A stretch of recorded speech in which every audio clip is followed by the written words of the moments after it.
क्या 26 विपक्षी दल 2024 में प्रधानमंत्री मोदी को हरा पाएंगे? यह कितना मुश्किल काम है, इसके बारे में आपको कुछ इंटरेस्टिंग फैक्ट्स बताते हैं, लेकिन उससे पहले एक तस्वीर।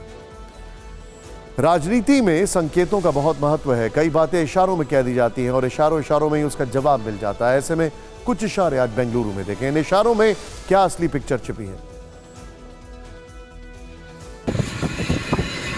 एयरपोर्ट पर समाजवादी पार्टी अध्यक्ष अखिलेश यादव के स्वागत के लिए कर्नाटक के मंत्री और कांग्रेस के सीनियर नेता एमबी पाटिल मौजूद थे।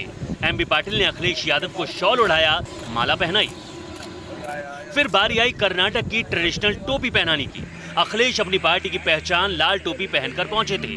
कांग्रेस नेता ने हाथ में टोपी ली। कुछ पल के लिए दोनों में कोई बात हुई।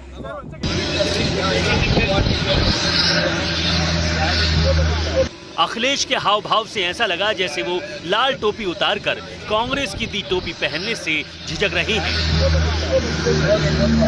कांग्रेस नेता ने आग्रह किया तो अखिलेश ने लाल टोपी उतारकर पारंपरिक टोपी पहन ली।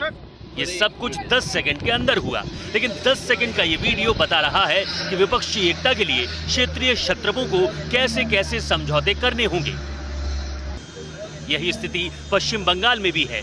टीएमसी, कांग्रेस और लेफ्ट एक प्लेटफॉर्म पर कैसे आएंगे, ये बहुत जटिल सवाल है। ममता के साथ लेफ्ट, ममता के साथ येचुरी, ये कैसे बनेगा? ये नहीं बनेगा। बंगाल के अंदर तो वो कांग्रेस, लेफ्ट और सेकुलर पार्टीज की गठबंधन होगी, जो भाजपा और टीएमसी को उनके खिलाफ वो लड़ेगी। केंद्र में साथ बाद में ममता भी आ जाएंगी, आप भी आ जाएंगे। वो देखी जाएगी क्या होगा परिस्थितियां उस समय। आप जानते हैं विपक्ष के सामने असली चुनौती क्या है?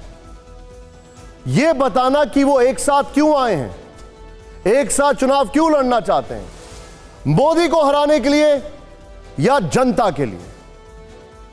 सोचने वाला सवाल है। विपक्ष के महामंथन के बीच कल दिल्ली में एनडीए की भी बड़ी बैठक होने वाली है। लगातार तीसरी जीत हासिल करने के लिए बीजेपी ने छोटे दलों को साथ लाने की रणनीति बनाई है। इसीलिए प्रधानमंत्री नरेंद्र मोदी और गृह मंत्री अमित शाह ने बड़ा प्लान तैयार किया है। रणनीति के तहत बिहार, उत्तर प्रदेश, नॉर्थ ईस्ट और दक्षिण भारत के राज्यों के में छोटे दलों को साथ लाया जा रहा है।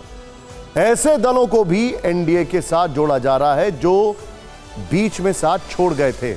अगर आपको याद हो, अकाली ने साथ छोड़ते वक्त कहा था कि बीजेपी गठबंधन धर्म निभाने में कामयाब नहीं हो पाई है, तो अब यह धर्म कैसे निभाया जाए? बीजेपी छोटे से छोटे पार्टनर को साथ रखने की कोशिश कर रही है। आज गृह मंत्री अमित शाह ने लोक जनशक्ति पार्टी रामविलास के नेता चिराग पासवान से मुलाकात की। मीटिंग के बाद अमित शाह ने एक ट्वीट किया जिसमें उन्होंने चिराग पासवान से बिहार की राजनीति पर चर्चा की जानकारी दी। बीजेपी बिहार में महागठबंधन को टक्कर देने के लिए छोटे मगर मजबूत जनाधार वाले नेताओं को जोड़ रही है। इसी स्ट्रैटेजी के साथ बिहार में उपेंद्र कुशवाहा और जितन राम मांझी को साथ लाया गया। बीजेपी की यही स्ट्रैटेजी 2014 में भी थी, छोटे छोटे दलों को साथ लाकर एक बड़ी रणनीति को अंजाम देना। उत्तर प्रदेश में ओपी राजभर जैसे नेता को जोड़ा गया है। विपक्ष के 26 दलों के जवाब में एनडीए के कुनबे में शामिल दलों की संख्या 38 हो गई है। पिछले एक हफ्ते में 6 दल जुड़ गए हैं। बीजेपी अध्यक्ष जेपी नड्डा ने कहा है कि अभी तक 38 पार्टियों ने कल होने वाली बैठक में शामिल होने की बात कही है। उन्होंने कहा है कि कई पार्टियां हैं जो एनडीए में शामिल होना चाहती हैं और बीजेपी के संपर्क में।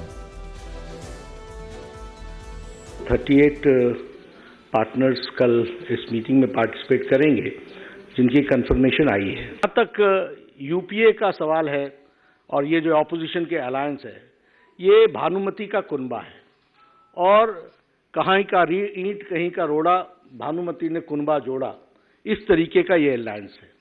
न तो इनके पास नेता है, न ही नीयत है, न ही नीति है और न ही फैसला लेने की ताकत है। यह फोटो अपॉर्चुनिटी के लिए अच्छा है। मैं थोड़ा सा पीछे जाता हूं। जो एनडीए की बैठक हो रही है उसमें कौन कौन से नेता नहीं हैं या हो सकते हैं, उसके लिए यह देखिए कि विपक्ष की बैठक में कौन कौन नहीं था। यह जरूर है बताना आपको।